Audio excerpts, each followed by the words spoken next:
Igbo phrases about time and duration.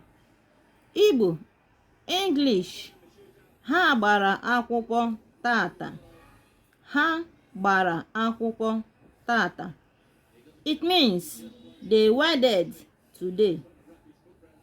Ọ ga-ama ụzọ pụọ echi. Ọ ga-ama ụzọ pụọ echi. He or she will set out very early tomorrow.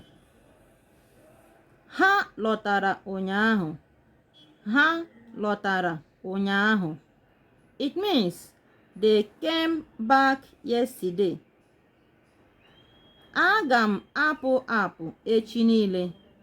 Aga m apụ apụ echi niile. It means I will go out throughout tomorrow.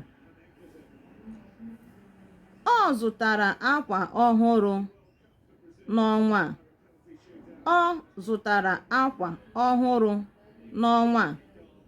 It means he bought a new clothes this month.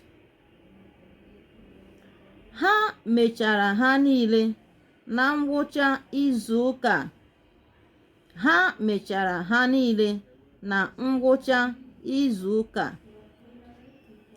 It means they finished all of them this week. They finished all of them this weekend.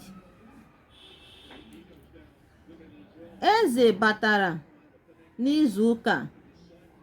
Eze batara n'izu ụka.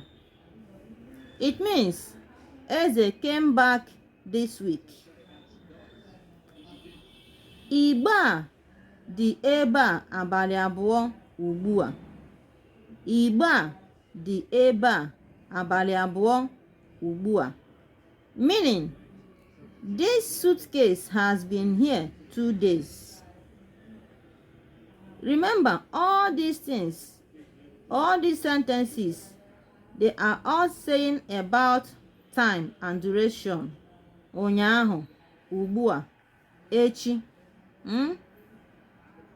Bye. Always subscribe to our channel. Follow us for more.